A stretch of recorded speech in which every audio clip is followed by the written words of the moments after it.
plug it in. Fuck. No. Change batteries again. Just give me a sec. The Zoom's about to run out of battery. Of course. What movies did you see last week, man? Do you know where there's new batteries? Pardon? What movies did you see last week? Did you see something? No, you mean for the challenge? No, just for the site. Did you go see something? I went and saw Fences. Yeah, it's out on Thursday, so Was it any good? it's a tough one to review because like the performances are like really good, but it's a play. The whole movie is like it's adapted from the play, and the whole time you're watching it, you're thinking this would be fine if it was a play, but it's not, and it's really hard work to get through it. Like they literally spend the whole movie in their one house, and the camera like they just move from the living room to the backyard to like, and it's like 140 minutes of that. So What is this? Fences. Ah. Did you ever so see yeah. Dogville? Yeah, I mean, at least Dogville had like, at least it was meant to be, it was trying to do something different with it. Yeah, because the like sets and stuff were kind of neat. There was nothing. It was just chalk lines, wasn't it?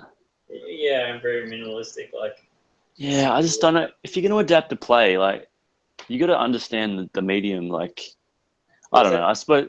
Denzel's first film he directed. No, it's his third apparently. I don't know what else he's done. But honestly, there was a couple of walkouts because people just, it was just a chore, and people obviously just weren't in the mood for that kind of a movie. But hey, is it up for Best Picture? yeah, it is. Yeah, I mean, it's like, you know, awesome performances, and like it's like a story that kind of like it's kind of semi-topical, I guess. But yeah, it's just yeah, I'm never gonna watch it again, and that's like, I don't know. Partially, what makes a great movie for me is like, do you want to talk about it straight afterwards? Do you want to see it again? Yeah. But it was tough work to get through, man. Was it like long? Yeah, it was over 2 hours. But then I finally saw Arrival on Friday, and fucking loved it. Yeah. Arrival's a great movie. And I saw Lion last night as well, and that was like exactly what I expected. Like it was like emotional and stuff, but the middle section was just like him on Google Earth, and it was just All right. I don't know. All right. Let's do it. We've been live anyway. Yeah, we have been.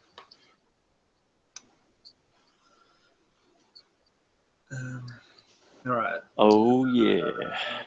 2, you're not recording. Can you say something in yours? Hey, We are live. Yeah. Cool. Okay.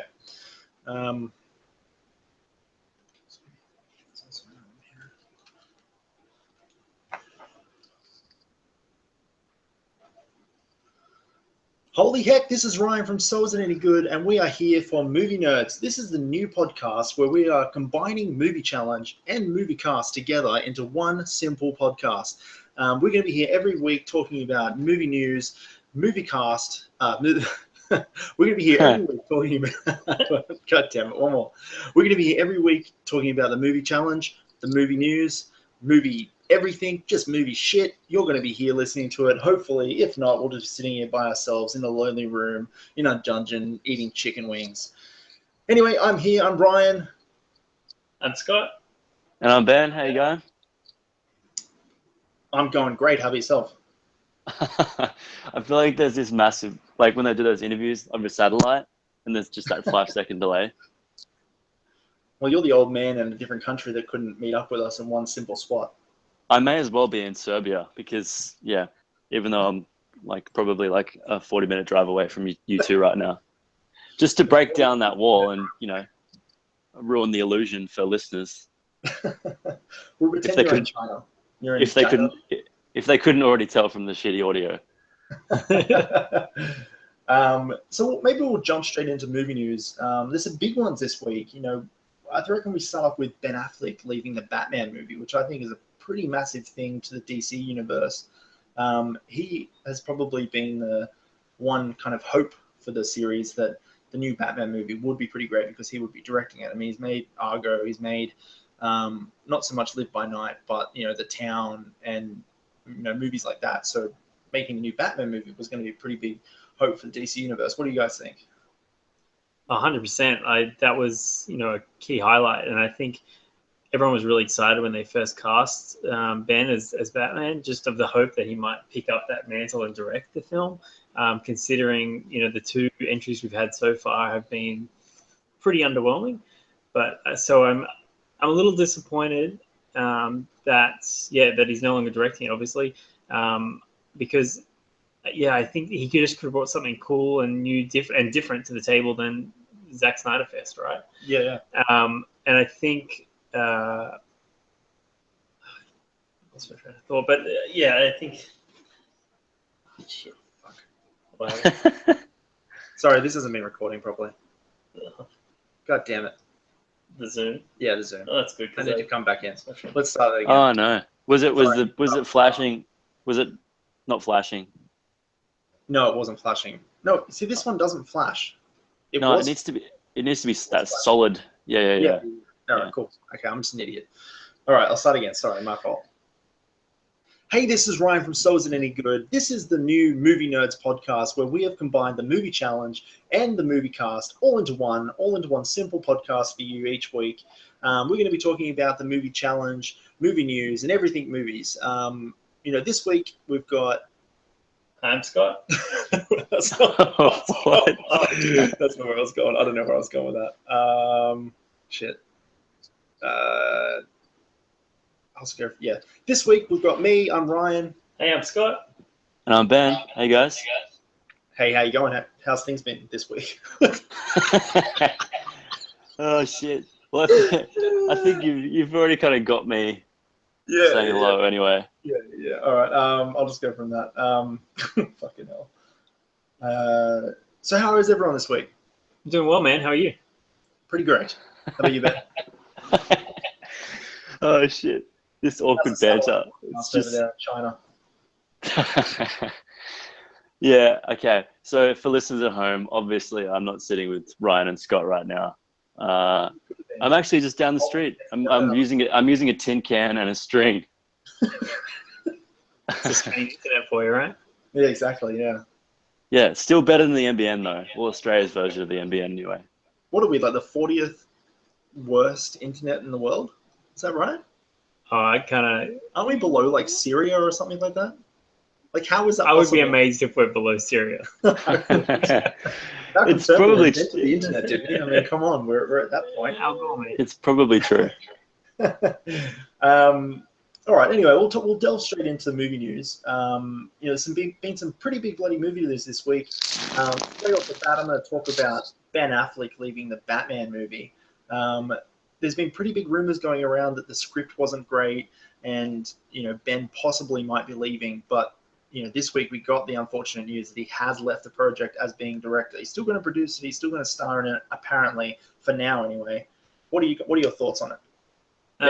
Oscar, go with you. Yeah, sure. I think it's a massive loss, right? So you've got a director who's generally exciting, Live by Night aside, and who obviously he's playing the character, so he obviously must enjoy it. So it was really kind of cool to see him bring the caliber of directing to the project. Now, I don't know whether he's just afraid if the script wasn't good enough that he would just be subject to more sad Ben memes after the film comes out, but like there's obviously something wrong. He doesn't want the pressure of doing both, playing the part and making the film. And I think it's such a key character, and it's honestly, his Batman was the highlight of Batman vs Superman. I thought it was great. Absolutely. And so there's quite a bit of fan hope kind of riding on this film. And I don't blame him. I wouldn't want to screw it up at all. Exactly. And so the script's not strong enough. Why bother? Still play the character, sure, but I think it's a pretty big loss. I don't know who they're going to kind of look for replacing it, and it's always going to feel secondhand, right? Yeah, definitely. I got an idea. Jonathan Nolan.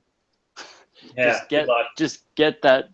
Like, can you imagine? Chris Nolan just wouldn't talk to him. He'd just be like, Didn't Jonathan Nolan write. Yeah, I'm probably going on a limb here, but didn't he write? Yeah, he Batman v did. Superman? He did, but now he's gone to directing now with Westworld and stuff. Like, Why would you want? I don't like. I think everyone that's on board for that Batman v Superman, just like other than Ben Affleck, just ship him off. Like Zack Snyder's lost his cause in those movies. I'm glad they brought in Jeff Johns.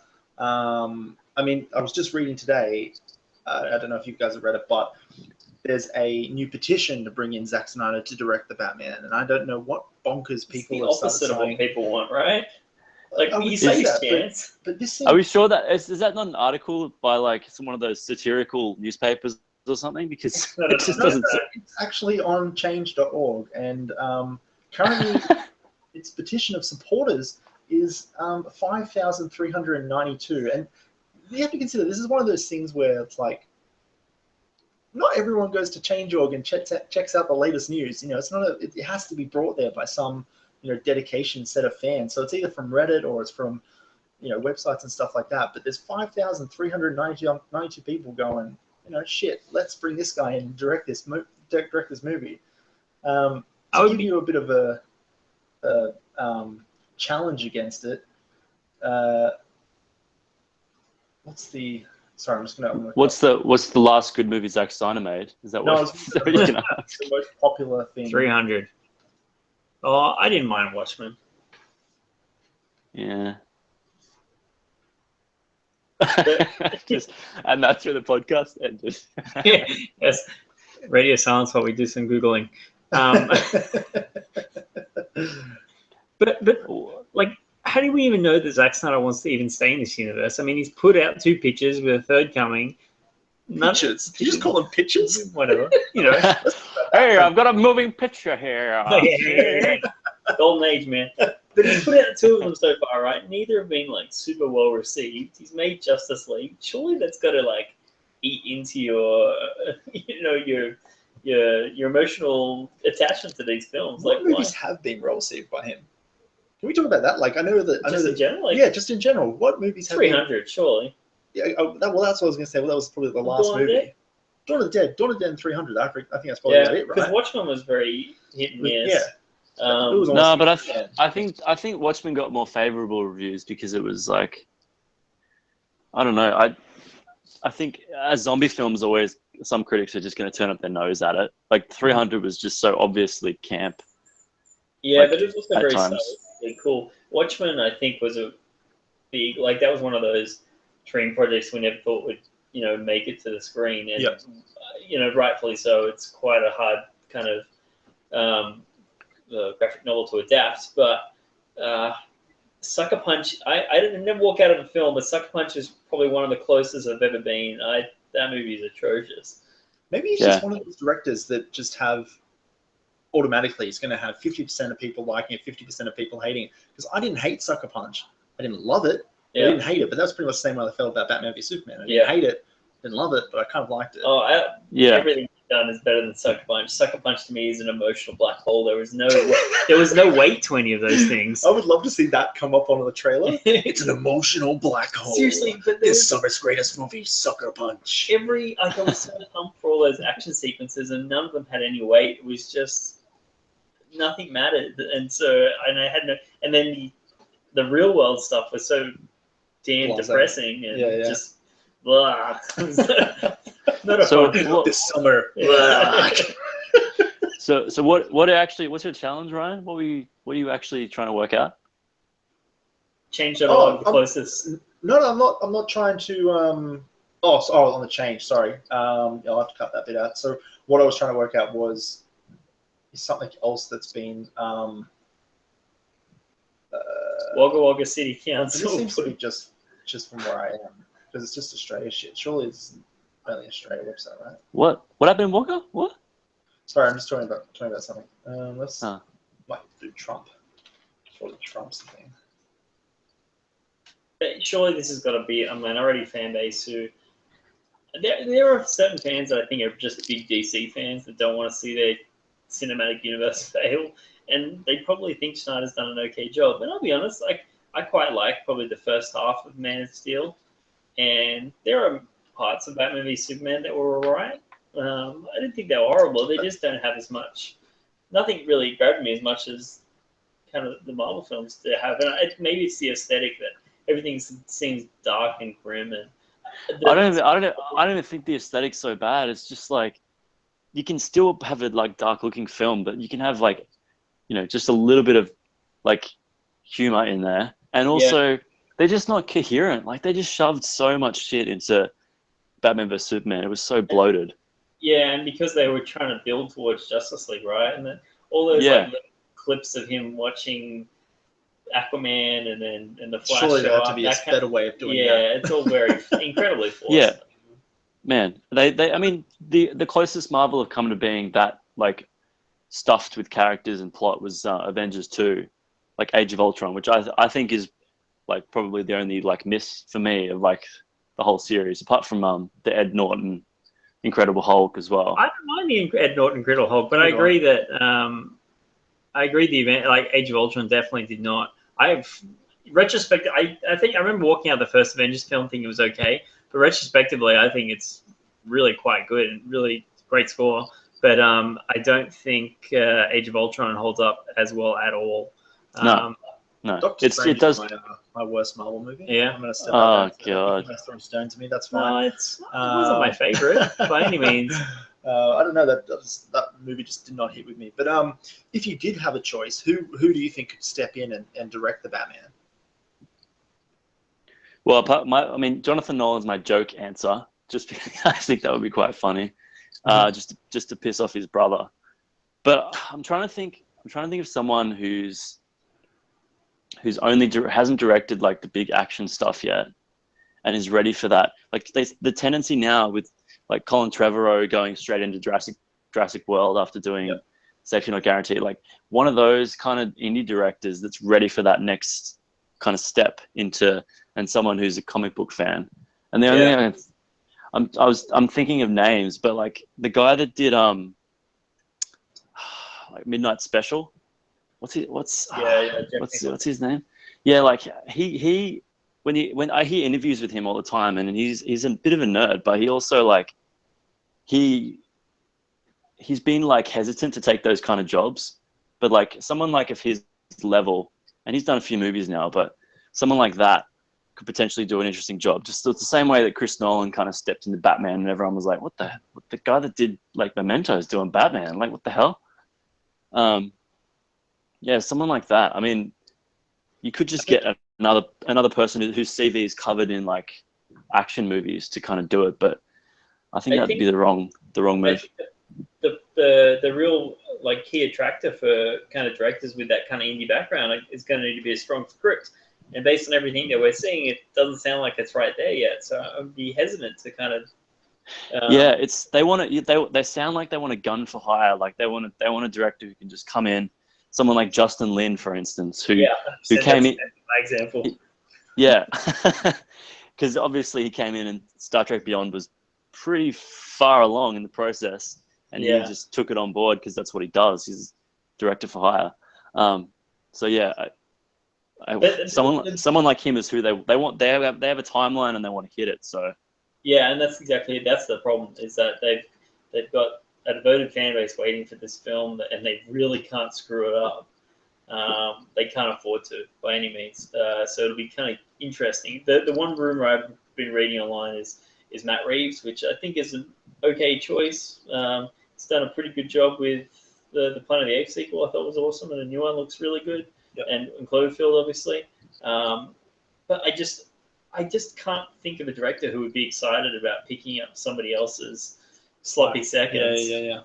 Well, who still have him in the lead as well? Like, right? Like, who directed? And at the same time, being stuck in this slightly not yet well received DC universe that they're going to still have to put ties into everything else.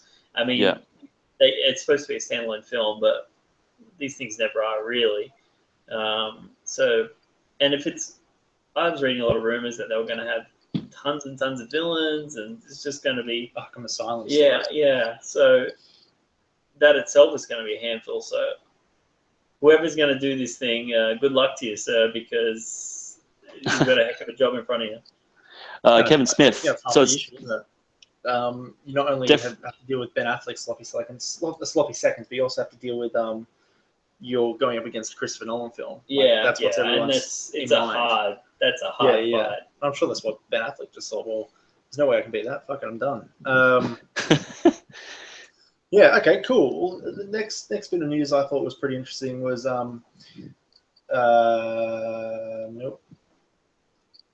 was Michael Bay has now come out and said that the next Transformers film, The Last Night, that comes out in June, will be his last. And this is something that Michael Bay has almost said every film after the second one, I believe, that the next one was going to be his last. And it's now up to the 5th Transformers movie. And I was wondering if you guys thought there's much to it. Do you think he will leave it? Do you think he's going to hand it over to someone else? Or do you think he's just going to continue on with the other 2 films that have already been announced to be coming out in 19 and 2021, I think, or 2020 and 2018? Yeah. Or do you give a shit because it's Transformers and yeah. really all those movies have been pretty terrible? Yeah, like after the first one, I think it's kind of been a slippery slope. Yeah. With kind of little pops every now and again that were kind of okay bits, but I don't know. He's way more devoted to this franchise than I ever thought he would be. Yeah. Like I can't believe he made 5. And he seems to like his characters. And I thought the last one was kind of supposed to be a reboot. And he was going to leave it at that, and now he's made this new one. I don't know. I would have thought something like doing something like Painting Game might have just kind of got him interested in doing something else again. So it kind of shocked me when he came back to do this one. I can imagine he probably does leave it after this, but because I can't imagine this movie. This movie will make a lot of money in overseas regions, like in China and whatnot. But unless it's good. I feel like audiences are kind of at their end of the tether. Yeah. It's become almost the Resident Evil of toy franchises. But it's gotten so many sequels, you've lost count of which one's which, and they've gotten rid of the original cast kind of thing. And there's only one, solid standing character, and that's the main character, which I guess in this film will be Optimus. Because has Mark Wahlberg even shown up in the trailer for this film? Yeah, I think briefly. He showed up for very 2 seconds. He got the same amount of screen time as Josh Jamal, right? Yeah, that's right. Yeah. What I don't understand with this film is the whole King Arthur-y kind of stuff, and what the heck Anthony Hopkins doing, wasting his talents. Well, that's been that's a cornerstone of the series, though, isn't it? They always have that. I was just saying, there's always a really good actor in there in a Transformers movie for some reason. Like John Turturro was in the first few, and sure he's coming back for this one as well. Yeah, Stanley Tucci was in the last one, and it's just I don't know. They just the money is too good, I guess. It's probably a fun shoot. Let's be honest. The budget of this thing is $260 million. That's huge. That is a massive for a 5th film in a franchise. That's a fucking ton of money. But that last movie, Age of Extinction, it made a shitload of movie in China. Massive. it made close to $1 billion from memory, right? Yeah, well, they wouldn't be making another one. And that's why I actually think that's the deciding factor for Michael Bay coming back. It depends how it does. He says things like this, and then if it does really well, he's like, well, fuck, they love me. And then he's just he's like, I'll come back. Yeah, I don't believe a word that guy says. I just honestly think, he comes from a directing commercials kind of background, so that's right. And we know directed I Would Do Anything for This, for Anything for Love by by Meatloaf. Which is one of my most memorable music videos from a childhood. Yeah. I think. Really, I would much prefer him to do Bad Boys 3. I don't think he's directing that though, right? No, he's not. He's coming. What the fuck? You'll do 5 Transformers movies and just oh, you know what? I'll leave this bad boy baby. Joe Carnahan is. I'm okay with that. I think he's done some alright stuff. So Smoking Aces and 18, right? It's Joe Carnahan. Yeah, and Narc, and I haven't seen Narc. Is that any good? Yeah, Narc is different. Very, very, very different from those movies. Oh, and what's the Liam Neeson battling wolves? The Grey. Don't get me started on the Grey. Man, that's the most. I think that was the most disappointing movie I've probably seen in a long time, because that movie led up to this motherfucker's gonna battle wolves with his bare fists. Let's bring this shit on with his glass hands kind of thing, and then it cuts to friggin' credit spoilers. fuck you, movie. Fuck you, trailers. Fuck you, Paramount. Whoever made that movie, I'm blaming Paramount because they always ruin trailers. And Paramount's making Transformers 5. And I just want to say that the last movie, cannot believe it, made over $1 billion. It made $1.1 billion. How is that possible for one movie? People love Dinobots. People like bad movies. Well, you're saying because Beast Wars was responsible for that movie's success. People just wanted to like. Can I just step back for a second? I'm going to drag this G1 into you. Did you just say that Beast Wars is what began Dinobots? You take that back. And wait, I'm thinking they're waiting. Transformer to do. No. I just want to talk about Beast Wars because I fucking love Beast Wars so much. But yeah, that was the best show. Have they released that on Blu-ray or anything? Probably. Yes, they have. Actually, not Blu-ray, DVD. Most of the series are on DVD. I've actually got Transformers G1 standing in front of me. If anyone buys it, if anyone wants to buy it off me, I'm trying to sell it. Who do you reckon would be good to take over? I'm kind of thinking they'd have to bring in someone with a similar style. So probably Justin Lin or something, to fire. The problem is it doesn't matter who they bring. Lin. I completely agree. This is definitely one of those movies. It doesn't matter. It does, like, as long as Michael they can Bay brings a certain amount of mayhem to the proceedings, right? Yeah. But if someone else would do something different, at the end of the day, you're still going to have giant robots that transform into cars. That's right. He's probably going to produce it too, so it'll probably be sitting in the back behind him. Come on, mate. Just make that. I'm going to say, if you can't get Michael Bay, you get Peter Berg. Isn't that what you do? Because their movies, movies interchangeable. They are the same people. I just think that's a clone of Michael Bay in an earlier age. Another thing that's happening, another director said on another movie, is James Cameron is in early talks with Tim Miller to reboot The Terminator. What are you thinking? I'm thinking great things. I got pretty excited. Got a little, my pants got tight on, as I wanted to say. I haven't hated the other, 3 Terminator movies that have come out since Terminator 2.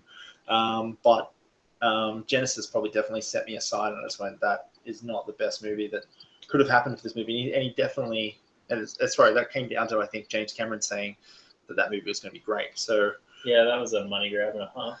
Yeah, right. I think they paid him a lot of money. Probably Arnold Schwarzenegger's wage for Terminator 3. So what's the deal here? So he gets the rights back? He gets the rights back in 2019 because he lost the rights from memory because he was married to Linda Hamilton. She had half of it. And then... Galen Hurd, you mean? Wasn't he married to Linda He Hamilton? was. He's married to both of them. Fucking hell, he's smashed into that franchise like no man's business. Yeah, well, you're probably right. It was Galen Hurd. I think you're right. Yeah, sorry. Yeah, because she went off and did the Terminator TV series and stuff like that. Anyway, whatever the fuck happened with that franchise. Yeah, so he's getting it back in 2019. So he's decided that he's going to reboot the franchise and hopefully get in Tim Miller to direct it, who made Deadpool. Yeah, what do you guys think? Is it worth doing? Nope. Leave it behind. Leave that series dead and dust with James. Or maybe give it one outing. Just go make your Avatar movies and just get a lot. Don't worry about it, man. Yeah, I like. He must be trying to protect himself, right? He obviously loves his franchise and he feels like it's been drilled to the ground. He's come to that Genesis aside, and so he obviously wants to see great things with it. I'm kind of I obviously really love the first 2 films, and I actually don't mind the third so much. I hate the fourth. The Salvation is awful, terrible, terrible. Genesis was whatever, but I just kind of done with this. Like, there's only so many times, and even a reboot, I don't think is going to do. Reboot, remake, whatever path they go down to. I feel like it's going to be ideas we've seen before. Yeah, I feel like this franchise is so ingrained in science fiction, and it's such like a core pylon in holding kind of science fiction up. And I feel like there's been so many rip-offs and knockoffs of all this, whether it's time travel, kill robots, all that kind of stuff. So I'd be kind of curious to see how they try and make it feel new again. And also, the big thing is that Arnold Schwarzenegger is the Terminator, and I don't think he's at an age where he can really lead in that role without. I mean, what they did in Genesis was kind of clever, I guess, but I just don't think he can. He's not an intimidating force anymore, really. No, I agree. And he's so key to that franchise. I have no idea which direction I'd go to kind of cover that base. What do you think, Ben? Yeah, I'm with Scoot. I kind of let go of this series a while ago. Like I've seen every film since Judgment Day came out, but with every one they just cut me a little deeper. Like I think the ending of Terminator 3 is incredibly clever. Like, not, I mean, it's not clever, but it's the obvious ending, and I'm glad I got to see it. Yep. There are parts in that film that are not very good, but the ending is quite well done. And I think what ticked me off about the 4 films that everyone was really excited about this future war, but it was not the future war that they've been showing us for 3 films. Yeah, there was no like. It's not. It was the setup. Night. It was the setup for Future War, and it was all daytime. It was all daytime. Just put night blue lights everywhere, guys. That's all you needed. And shitty and models skulls everywhere. Shitty models flying from the roof, swinging back and forth as they stop. Like, Exactly. Yeah, look, I'm personally kind of excited about it. Like, I would love that franchise because it's kind of go back to its root. Well, it's kind of on its roots, I guess, but like go back to what made number 1 and number 2 so great. Bring back the guy that made it, who's James Cameron, obviously, and leave the franchise on a high note. Because I think just to see those 2 movies, Terminator 1, Terminator 2, which are fantastic movies, almost flawless in some ways, most ways, and see it left on Genesis, which at the time when I'll openly admit, at the time when I first saw it, I liked it, I enjoyed it, but there was a lot of downfalls to it, and Jai Courtney was probably one of those. But in general, after seeing it again later on, that movie is absolute dog shit. So it's good to see this series come back from its crappiness, I guess, and relive one kind of like final outing. And I mean, Cameron's probably really excited to get his hands back on the rights, right? Because he doesn't want to see his baby kind of drilled into the ground. So That's right. But can he not just get the rights and then do nothing with them? Like, oh, absolutely. Yeah, that doesn't make money, Ben. Yeah, but he's the king of the world. He's the king of the world, man. Like, he's gonna make money. Exactly. That's probably how he's looking to fund it, to be honest. That's why he keeps delaying. Yeah. He's fucking uncovered something here. That's exactly what's happening. Avatar is like, there's this huge phenomenon when it came out in 2009. Yeah. That feels like a long time ago. It was a long time ago. It was when 3D started. Remember? Yeah. Like 3D movies didn't happen before that, and now they're like I remember reading news articles saying, James Cameron Avatar is not coming out until 2009, and I'm thinking that was so long away. Yeah. But now I'm really excited for him to go back to that world, because I think that was a film that kind of blew me away when I saw it in theaters, and then it's just dead and dropped off the face of the planet, right? Yeah. So if they ever go, and I'm sure they will, but I feel like he's been talking about it for ages, when they get in front of the camera, Cameron doesn't do things half-assed. No. And so I'm quite excited for that. And with that same mindset, I'm going to guess that whatever he does in Terminator will also be of a certain level of quality. Mm-hmm. Similar, Deadpool was great. It was okay. But there was nothing about the direction that kind of really stood out for me. But I'm sure he'd be a good person to work with, I guess. Yeah. Yeah, well, I think it's more that Tim Miller's a really good visual director, and he can work well with CGI and stuff like that. So I'm not sure exactly where Cameron's going to go, but maybe a future war might be on the cards. I mean, that would set aside not having Arnold Schwarzenegger in it, and it could give us that final look at what the future could look like. Yeah, and that's the thing. Like, if he's really wanting to do a finale, then cool. Yeah. If you wanted to reboot the franchise so you can go make a whole bunch more crappy films, I'm less enthused. Yeah, a finale would be cool. Yeah, one last final film to kind of set it off. And then you can do whatever you want, TV series or whatever, but I don't want to see another movie. Yeah, okay, cool. Well, okay, that's pretty in the center of what could be happening. I don't know what I'm trying to say. All right, well, cool. Let's get into the movie challenge. This week was week 5, and it was movies that came out in your birth year. For me, it's 1986, and that year didn't really have that many big films, especially films that I thought that I hadn't seen yet. And it was the year that Aliens came out, and my brain's gone off into fairyland. I cannot think of any other films that came out that year. Stand by Me. Yeah, Stand By Me. That was actually the #1 hit of the year. So The Fly. Wife said. Your wife's coming out with the #1 movie of the year. She wanted to see which film we should watch. She said, "What was the most popular?" I couldn't believe Stand By Me, because that's probably a very It's a really cheap movie to make, right? It's Well, kids also a walk very on the train dark set. movie. Yeah. Top Yeah, Gun? so that year was Top Gun, Ferris Bueller's Day Off, Platoon, Stand By Me, Alien, Star Trek 4. Oh, if that's anyone great gave Star a shit Trek. about. Tom Cruise's The Color Money, Big Trouble in Little China, Crocodile Dundee, Pretty in Pink. Big set of movies, but no movies that I hadn't really seen. So I went with the BMX classic, Rad. I'm going to jump straight in and tell you about it. Rad is the tale of Crew, and he wants to go through the hell.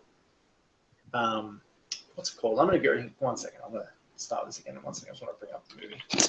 You're just reading the IMDb synopsis. No, not really. I just want to make sure I got everyone's name right. It is Bondi's favorite film. It is Bondi's favorite film. I'm going to bring that up too.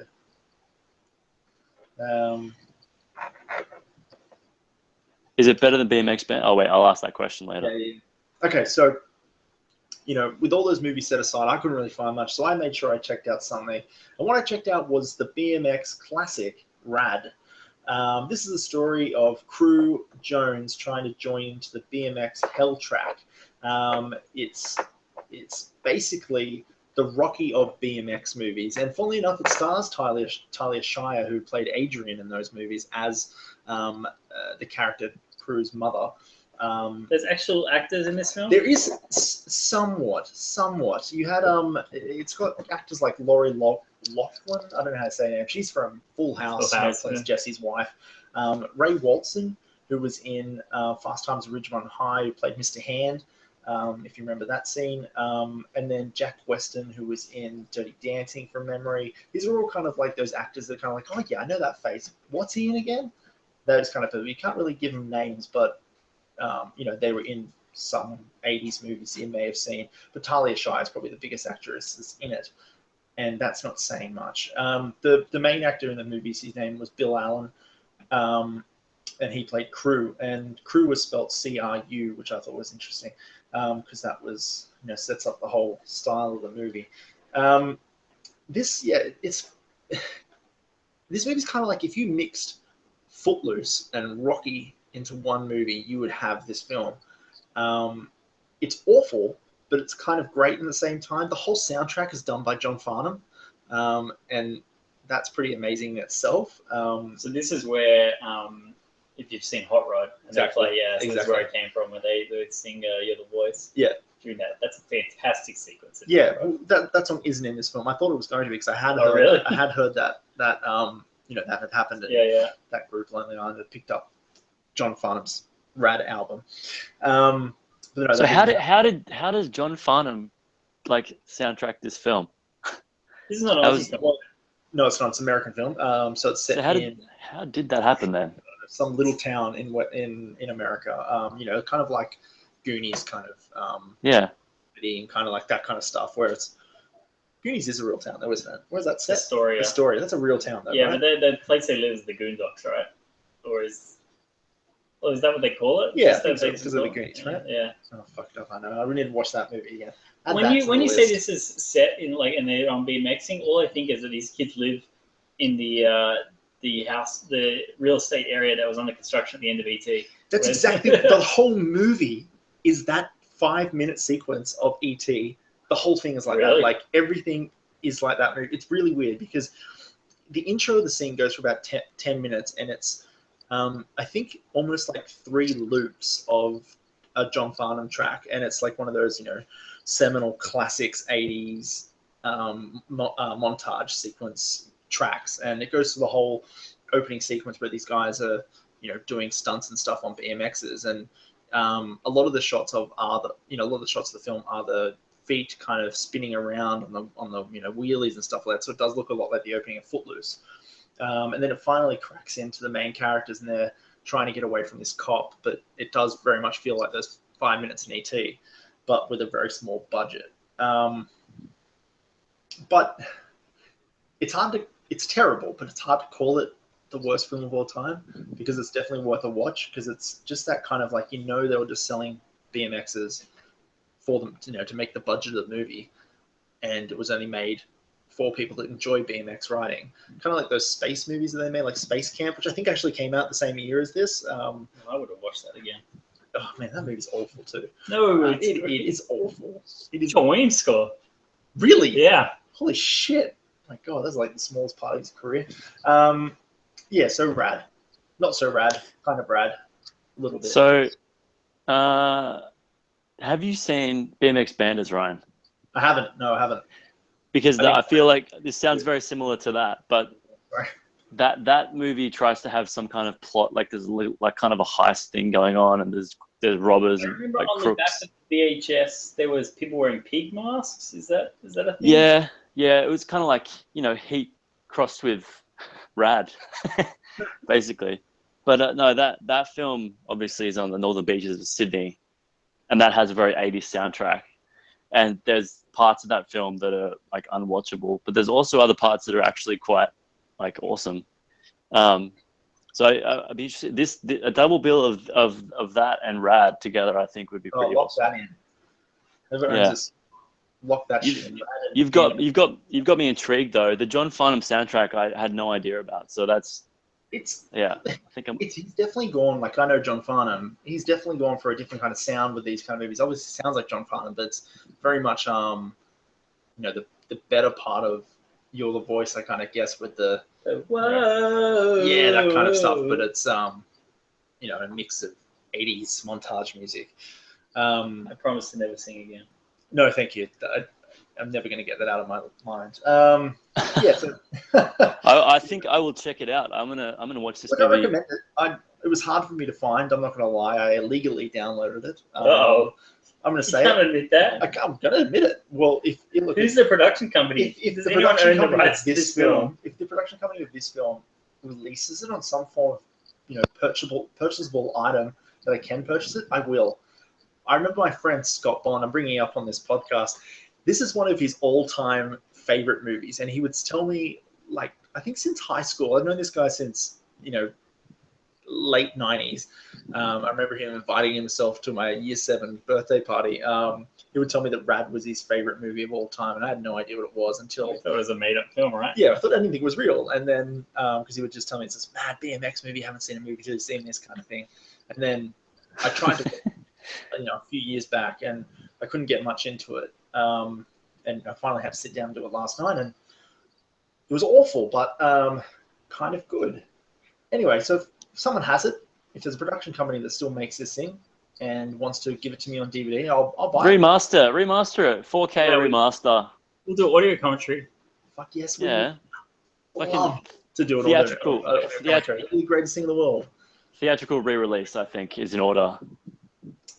Can we put some additional effects in there? Oh, Maybe why a not? monster creature. There's a sequence in the movie where there randomly there's a dance. It's not talked about any time before the movie, like any time prior to the dance. There's one short sequence where the main actor Crew goes up to this girl and tries to ask her out to the dance. And the way he does it is he does a little stunt on his bike, and he's like, check that shit out. Want to go to the dance with me? And she's like, dickhead, fuck off. Like, basically that kind of style. And he's like, oh, whatever. Guess I'll go by myself then. And then rocks up to the dance, stands in a corner, and all of a sudden, Lori Loughlin, whatever her name is, Christina, drags in her bike and starts doing break dance on bicycles in the middle of the stage, and he joins in, and then it's a dance off on bicycles. It's that sounds amazing. random and amazing. 1986, ladies and gentlemen. Yeah. But yeah, Wow. Rad. I highly recommend it. Expect the worst. So, don't think of it as a Christopher Nolan film. Think of it as a Uwe Boll film, or Uwe Boll, whatever his name is. That kind of style, but a little bit better. What about you, Ben? What did you watch? Well, look, it probably could be said that what I did was predictable, because Ferris Bueller's Day Off, it's one of my favorite films. It came out the year I was born, and we're doing a few posts about it this week on the website. We did a How'd They Do That, and we also did a top 10 where we did the best end credit sequences of all time, and we named Ferris Bueller number 1. So it was on my mind, and I had to watch it. So yes, I'd already seen it many times, and I'm guessing we've all seen it. I've never seen it. What's that movie about? So Way I think too many. I think everyone kind of knows the plot of this film. Like, obviously, Ferris Bueller was the poster child for I many think you people kind of growing just up. listen to the title and you've got the plot of the film almost, right? That's right, and that's why it's such a perfect movie. Because it's, many movies that all you have to do is say the name of the title, and people go, "Yeah, I'd watch that." But yeah, like what I thought, everyone kind of knows the plot of it. I think anyone who hasn't seen it owes it to themselves to watch it, because it's actually one of those movies that I have never met anyone who hasn't liked. I completely agree. I don't know if you guys are the same, but No, I don't know anyone, and I think if I did, I'd probably not friends with them anymore. Yeah, it's Like, one of those films. It's just no one has a bad thing to say about it, right? And everyone, it's a good time. It's timeless movie, even though it So- definitely has its 80s moments. yeah, that's right. And I actually think it might be controversial to say, but I actually think it's the best John Hughes film, even though some people will say Breakfast Club. I think it's usually between this and Breakfast Club as I think to Breakfast what. Club is overrated. Ooh, No, I'm going to step up and say that. I like it. But I think it's a little bit. But I think it's a different film to this, and I feel Ferris Bueller is Yeah. much lighter, and I feel like The Breakfast Club is way heavier, and I feel like these are the two kind of, it's part of the spectrum of John Hughes, right? But I feel like Ferris Bueller is much easier to just throw on and show people, and I feel like Breakfast Club's a bit of a, you kind of got to stick with it the whole way through to kind of get what it's trying to get at. Yeah, well, I think it's almost sorry, Ryan. Oh, no, I was just going to say, Ferris Bueller, I mean, I wrote about how they did that this week, so I kind of know a little bit more about it, but I was shocked to find out that the movie was made or written, so John Hughes wrote the film in 6 days. Wrote his first draft for the film, which is basically the whole film. There wasn't too much changed after that. And it came out this well. Like, if I had 6 days to write a movie, it would basically, be a rip-off of some other film that I've seen recently. Like, Rad. in my childhood, I ripped off. Exactly. It'd be the sequel to Rad, which I would fucking love to see. Imagine the sequel to Rad now. It'd be fucking hoverboards. It'd be called Rad, Not wouldn't it? even back to the future hoverboards. Those hoverboards that people just stand on and roll around their rooms with people falling over. That'd be it. He's got a hoverboard. He's got a goddamn hoverboard. Don't you know those things don't work on water?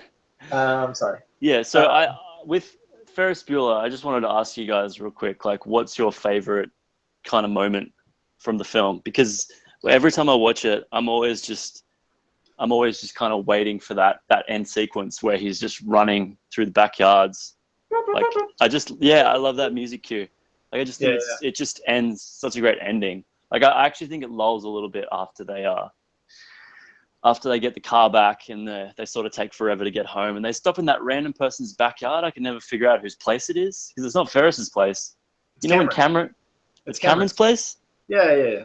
Right, because it seems like it always seems to me like they're on their way back to Cameron's place, but that scene isn't at Cameron's place. Yeah, because I mean, how else would they smash the car at the back of the window, and he's timing it all out? And that makes sense. But there's like a time jump though between those two. Like, those two scenes, we cut away from that, and then we'd come back again in the garage or whatever. But I don't think it's clear that we're. Anyway, I digress. My favorite scene is the backyard fence jumping scene at the end. Yeah, I'm a big fan. I mean, obviously, of the parade sequence where he sings, twist and shout. But I think my favorite sequence is the sequence between Jeffrey Jones and, I don't know her name, but Grace, his secretary. They're trying to sort out him and Ferris Bueller talking on line 2, and Cameron doing his best Sloane's dad on the phone. I think that sequence between them and him getting freaked out, and where he says, pucker up, buttercup, and all that kind of stuff is flawless. And I'll always love watching that sequence. I always get a great cackle out of it. It's a good. There's that great push in on Rooney's face when he realizes that it's actually where it works out. I think any time in that room where Rooney's talking to someone, it's always hilarious. Like, even when he's talking to Ferris's mom and he's like, look, I've got it right here. He's been away for 9 times. And she's like, 9 times? And then he can see it. Grace, Bryce. Yeah. No, it's great. I mean, it's slightly ruined by the fact that that guy was like charged with pedophilia. Yeah, like he's years, the creeper years now, later. right? Yeah, it's absolutely creepy. Let's kind of. I can't really forget about that, can you? It's just always in the back of your mind. Like, you know, he's a principal of a school, and you're like, "Fuck, dude, what are you doing?" I was always Anyway. I was always a massive fan as a kid of and it's like a 2 second shot when the two parking attendants come over the top of the hill in the car with the Star Wars theme blasting. It's really the biggest Star Wars. Yeah. nerd But that's as a ever kid, been. I love that, and obviously the parade sequence is really good. But I think there's such the Cameron character. I mean, we say Ferris Bueller is quite lighthearted, but Cameron is really the heart of that film. Yeah. He's especially what he goes through towards the end with his in the car and his dad and all that kind of stuff. And I think I really like all that kind of stuff because I don't know. Yeah. I was never the Ferris type. I was probably more the Cameron type. So that was definitely the character that resonated more with me. He's the emotional part of the film. Yeah, it brings the emotion to the film. 'Cause Yeah. I think if it was just Ferris, then He kind of gets away with everything. it's too right? much high. Yeah. It needs a little bit of low. Yeah. have you Yeah, heard- there's no denying the fact that Ferris is he's a narcissist, like arrogant douchebag, like really. Yeah. He's just, but Poor Ferris. Matthew Broderick just like makes it work. Flawless in that role. I can't remember who is it when he picks up Sloane, he's dressed up as a dad, and they start making out, and then Yeah. is it the Sloane, is it darling. Rooney? Yeah, Is it Rooney. Rooney? He's like creeped out by Yeah, it. weird family. Yeah. That's a great movie. That scene always reminds me that I feel like it's almost the exact same costume that he puts on later on for Inspector Gadget. Yeah. That sequence. Is like, that's the Very true. foreshadowing for Inspector Gadget. But have you heard that there's a fan theory that that the movie, Ferris's character isn't actually real, and it's all Cameron's imagination that has conjured up the character of Ferris to kind of get over his dad and kind of help with his emotions and stuff like that. Have you heard that before? Like, is that my I've heard teasing it. Yeah. your brain? You have. Yeah, Okay. I've heard it and chose to ignore it, but I mean, Like most good fan theories. Oh, poor fan theories. I feel like there are films that you can read into and try and come up with stuff like that. Ferris Bueller is not one of them. It's such a Hearing that he only had 6 days to write it, I was just kind of, there's no way he set aside time. We're just like, No, it's it's a just- secret element to this movie. it's just dude ditches school and has fun, right? Yeah, that's it. Absolutely. Yeah. Never live up to that, though. I always, going through high school and stuff like that, I was like, this is going to be my day off. And it was just like, went home or I went to the movies or something Well, like that's that. why the film exists, right? To make sure that we all can live that fantasy. There was never that German parade on in the city that I could go up to and sing, twist, and shout. Always a disappointment. What about you, Scott? What did you check out? perfectly. So I was also born in 1986, and so the film, I went through the list of all the films that came out the year, and the one that grabbed my attention the most and was GoBots, Battle of the Rock Bullets. Really? No. That movie did come out and was on the list. I was like, what are It you was on the talking list. about? It was on the list. Transformers movie came out that year too. Yeah, I was like, so of you course watched GoBots? GoBots had to make a movie, right? Of course. So What'd you I actually watched Peggy Sue Got Married, which is a Francis Ford Coppola film starring Kathleen Turner and a very young Nicolas Cage. Actually, his first role. He got Uncle Francis got him a starring role. Is that his actually first role? Yeah. Or was he in? What one was Fast Times at Ridgemont High?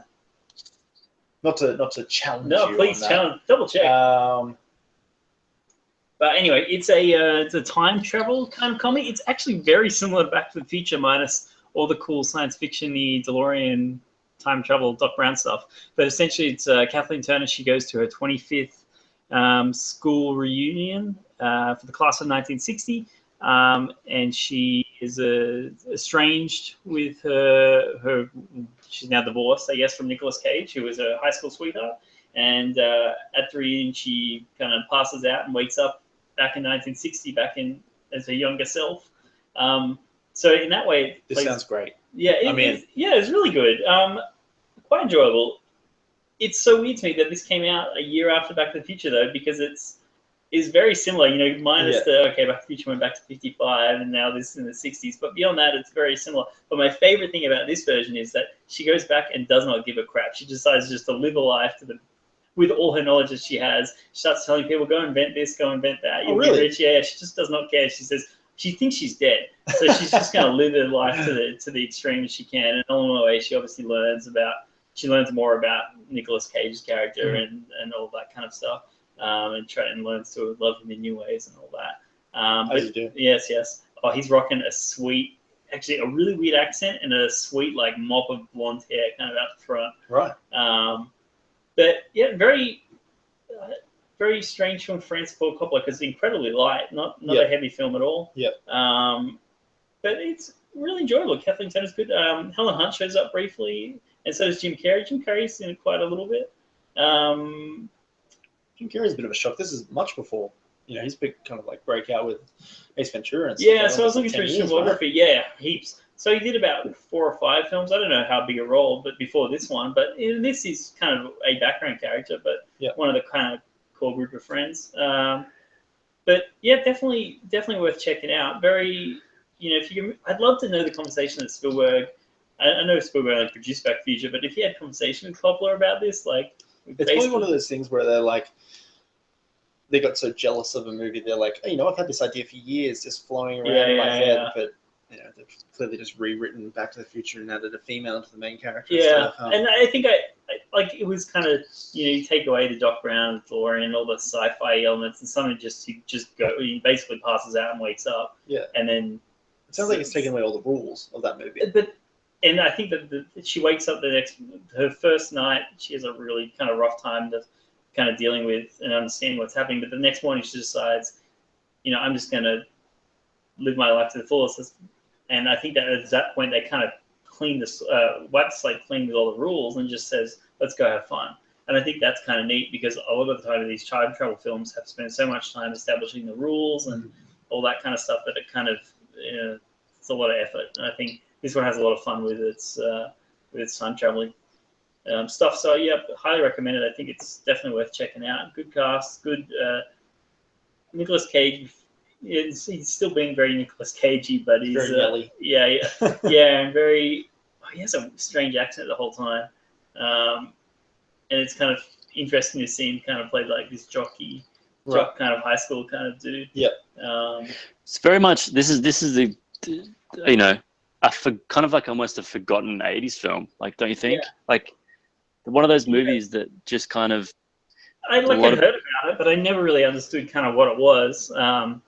And like I knew it was a time travel or had elements of time travel in it, but it's very, very similar to Back to the Future.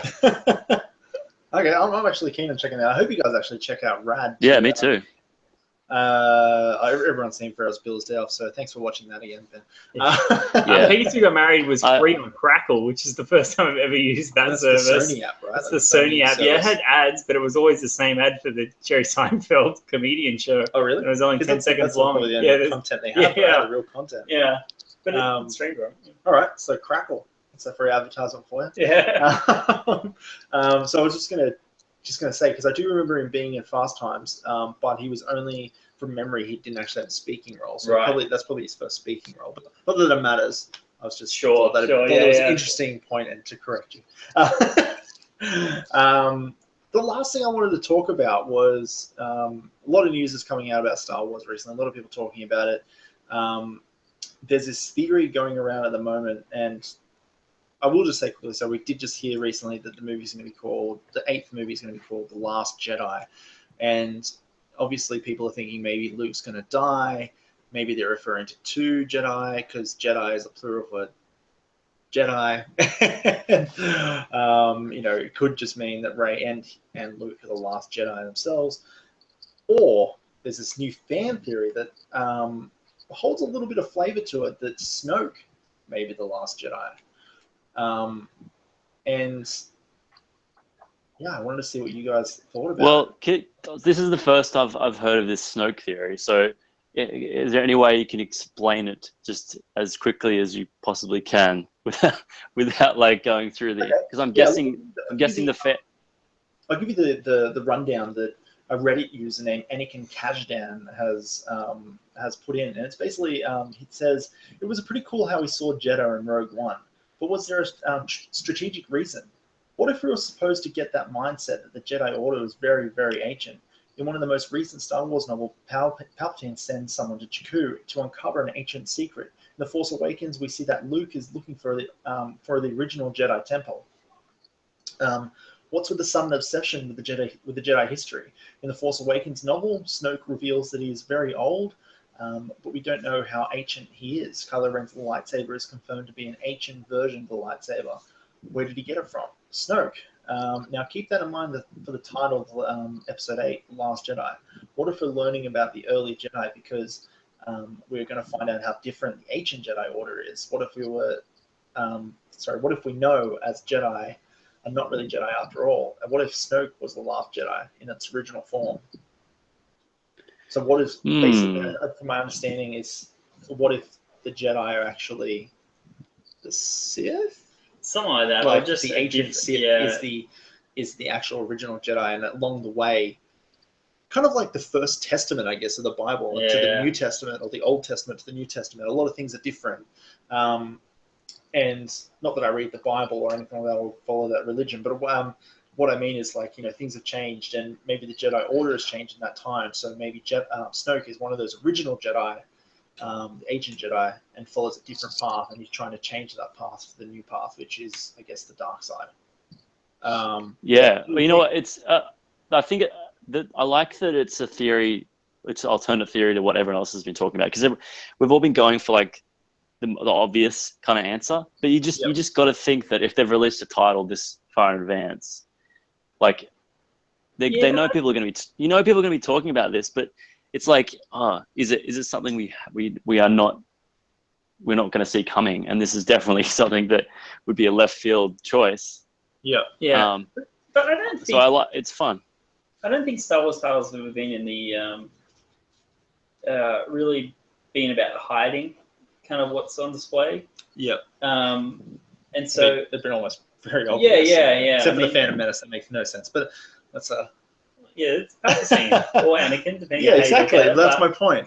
But Attack of the Clones, Empire Strikes Back, very kind of corny sci-fi titles. I think this is an interesting theory, and actually, I don't mind it. I think it'd be kind of a neat way to go. But people have been, since Force Awakens came out, people have been trying to pinpoint, who's Snoke? If you ever follow Pablo Hidalgo, the Lucasfilm story group guy on Twitter, which knows everything. Yeah, but he's just constantly getting bombarded with, is this person Snoke? Or is this person Snoke? And I think so. Another Snoke theory is kind of just there've been a lot of Snoke theories kind of going on, but I think this is somewhat interesting. I think I was speaking to you guys earlier about this, but I kind of feel like if they went down this path, it would be very Half-Blood Prince-y kind of thing, where they kind of flip the title and kind of put it to somebody you potentially weren't expecting it to be. I don't know if I'm a huge fan of the idea that the Jedi Order, was just not so much bad, but just much more badder than they potentially are. I don't know how well that sits well with me. And I also don't think that the idea that they're suddenly bringing in Jedi, we know the Jedi Order is ancient, right? And even in Rebels, there's kind of been hints of that kind of, especially when Ezra picked up the similar kind of lightsaber hilt to what Kylo Ren has at the end of season 2. But so there's kind of these hints that the a Jedi Order is obviously very old. But is he the last? But that doesn't necessarily link it to Snoke though. Like But I think it's more saying that and that's why I think it's kind of interesting is that why are we seeing all these different little things? Like, why are we seeing Jedi? I mean, I know there's obvious reasons why we're seeing it, but like, is there something else behind it? Like, is there a real reason why Jedi is in Rogue One? And is there a real reason why they're saying that Kylo Ren's lightsaber is ancient kind of thing?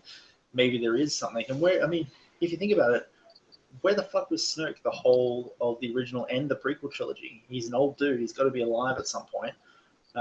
He's that stormtrooper. It's his head, right? That was I thought. The other fan theory is, maybe it's the body of Darth Vader, which seems unlikely, but it does have the similar scarring, which is quite unfortunate. But yeah, I really like watching these or listening to these theories, and This one holds a bit, I think. Behind Yeah, it. this one's got the most bones on it. Most meat on the bones, I guess, Yeah. since that I've heard in quite a while. Yeah. I would be Well, it's disappointed definitely if it is true because now I know about it. That kind of thing, right? It's like goddamn Yeah. spoiler. Goddamn this is like I really regret reading all the fan theories for Westworld because like almost all of the twists in Westworld were ruined because of fan theory. I haven't seen it. But anyway, the fan theories pick stuff up really early. Okay. Yeah. And that's kind of taught me to maybe not listen. I mean, yeah, sometimes it's better to just kind of let the will now not know what kind of impact those twists would have had if I'd just gone in cold. But you can't really avoid Star Wars spoilers though. Like, and fan theories, they're not really spoilers. They're just fan theories. So yeah, until they come true. You got spoiled in The Force Awakens almost, didn't you? You got told that the making of Star Wars said that Chewbacca had died, right? Yeah. And you were shocked when Han died. Yeah, so that kind of worked in my favor because I thought I'd read something that they were kind of spooky as the truth, and so when it didn't happen, I was kind of surprised, but it also was kind of gut wrenching to then have Han die. Yeah, but, sure. Yeah, they totally. I think we've talked about this on another podcast, but I was totally fooled into thinking Chewbacca would go as well. Like, it wasn't until I think you, Ryan pointed out that why would you kill Chewbacca when any actor could play him? Yeah, that's right. Which it made perfect sense. He's a good mentor character. That's, he can always be there. Yeah. Yeah. All right, cool. Well, let's finish up there. Next week will be week 6. Week 6 is all about silent films. Silent films. Thank you. I was going to have to jump back to the list, and it is about silent films. When I first wrote this list, I'm going to say when I first wrote the list, I wasn't expecting it to be a podcast. I just wanted to have fun watching different movies every week, and then we decided to make it a podcast. This one's probably not going to hold too much, I think. I think I'm interested to see what we all decide to watch because I was quickly having a browse, and there's films that are 16 minutes long, and there are films that are 2.5 hours long. Yeah. So I'm kind of curious, A, what we can get our hands on, and B, what kind of length and the kind of type of film we pick. I mean, there's obvious, Charlie Chaplin kind of films, or George Méliès. So those kind of. Well, you could. A whole bunch of Lon Chaney, like old Frankenstein. I mean, Phantom of the Opera. All the movies, if you're interested in watching them, all the movies before 1956 have no copyright on them, so you can find them on archive.org or on YouTube. So anything before that time is watchable for free.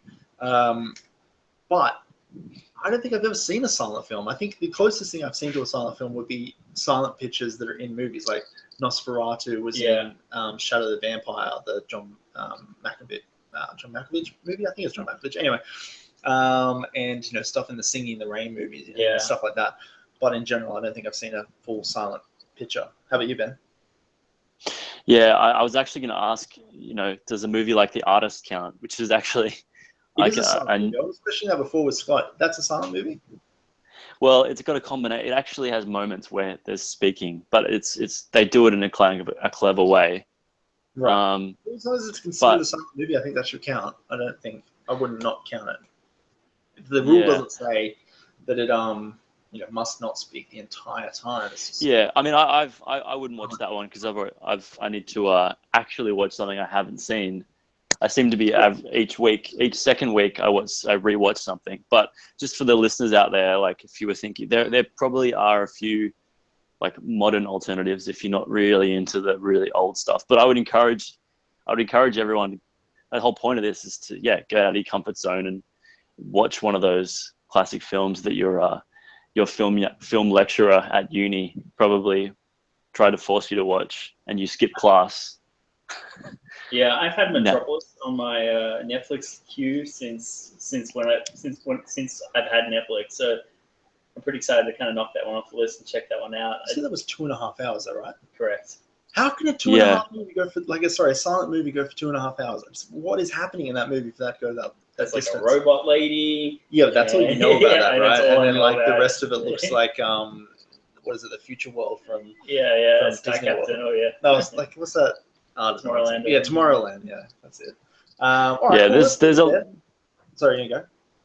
no. I was just gonna say like there's a lot of like Metropolis. There's a lot of films that are quite long and could be a bit of a punish for you. But so if your attention span's not quite there, as Scoot mentioned, some of the Chaplin stuff might be a good choice as well. Trip to the Moon is only 16 minutes long. Boom. There you go. All right, well, let's leave it there.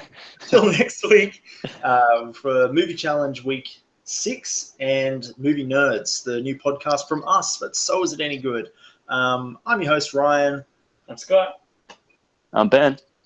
And that's it for this week. Thank you very much for listening to us. If you want to check us out more, head to soisitanygood.com, or you can check us out on YouTube with /C/soisitanygood, Instagram and Facebook. We're always here. We're always ready to chat movies. We're all about sharing, liking, and love movies. And that's it from us. Until next week. Peace out. Bye. Oh, nice. Getting the tagline in there.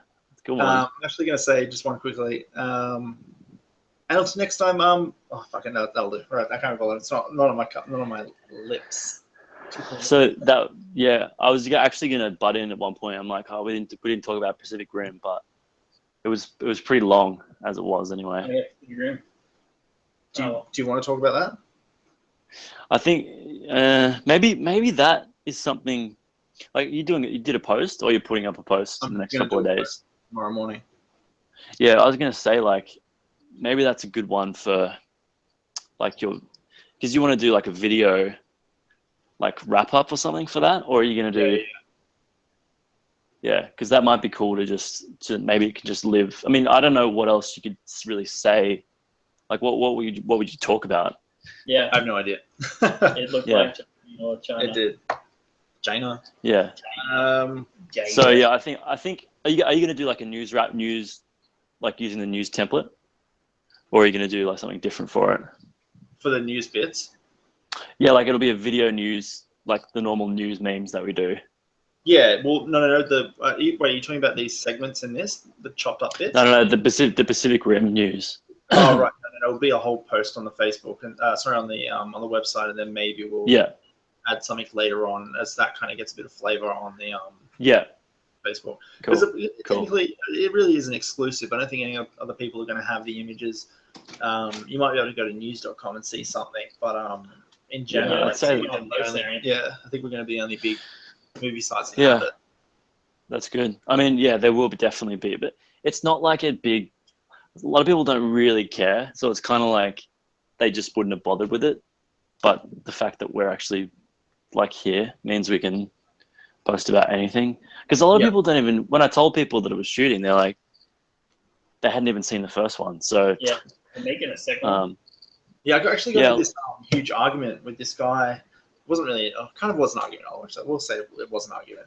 This guy on the set, that because like I have this tendency to correct people because I'm an asshole. That's what I do. When they talk about movies I don't know anything about. So this guy was talking about Pacific Rim, and it was like, this is the sequel, Pacific Rim 2. Guillermo del Toro is back to direct and stuff like that. And I think Charlie Hunnam's back and stuff. And I was like, oh yeah, no, he's not. And he's like, what? And he's like, because it's like this Indian bloke standing next to me talking to his mate. And I said, no, Charlie Hunnam's not back in it, and Guillermo del Toro is just producing. Stephen DeKnight is directing it. In fact, that's him over there with the cowboy and the tattoos. And he's like, oh mate, no, I watched a trailer last night. Pacific Rim 2. What?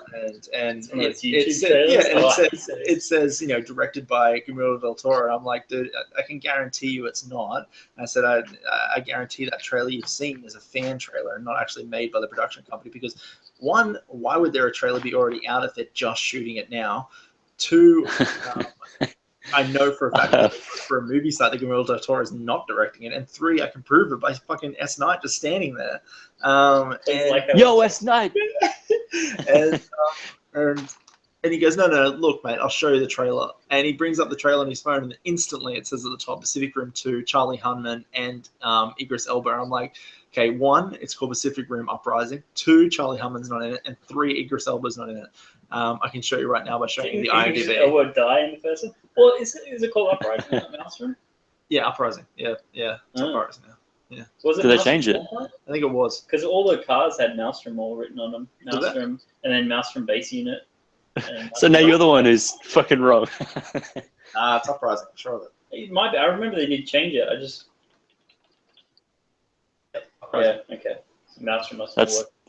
That's a weird change. Like, as a Maelstrom's, I guess, very hard for some people to pronounce, but like, Is it yeah. Uprising? Did you so? Did, Uprising. did eventually did this guy like just accept defeat? Yeah, he did.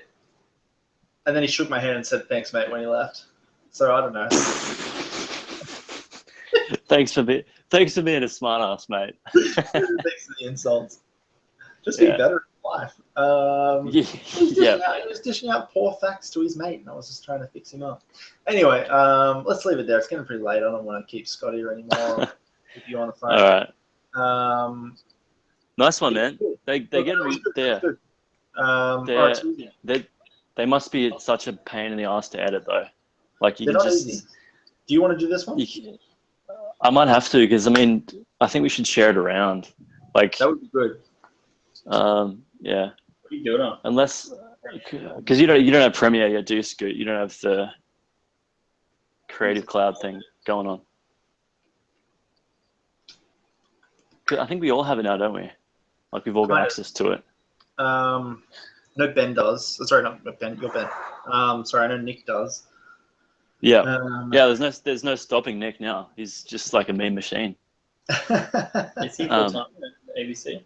No, not yet. I think he's almost there. Yeah. When do you start SBS? Do you start the following Monday? I got a week off. No. Yeah, I got. So Friday's my last day, and then I got a week off, which is good. Yeah. Oh shit, man! Thank God. When's your kids' birthdays, by the way? The 19th. Of February. Yeah. Well, which you're all invited to, obviously. I don't. Oh fucking hell. Is it? Because next Sunday I have a shoot with Jared. Jared's coming over for a meeting tomorrow in the morning, which might make it a bit hard to do a shoot with you. Okay. So wait, is that? Oh, like a pop baby thing. Yeah. Are we able to do Saturday? I know you said it was hard before. No. That's cool because I was actually thinking because that's Tropfest day, but Tropfest is not until that night because Mikey's films at Tropfest. Oh yeah. But the only thing I was thinking of not morning was because it's the day after my farewell and I'm not sure how dusty I'll be. But it could be really shit farewell and it could be over by like 6 o'clock, so it could go either way. But no, I'll run that by Meigs and I'll get back to you. But I think Saturday could work. Okay, cool. All right, easy, man. All right, awesome. Talk to you then. All right. See you later. See you, dude. See ya. Bye.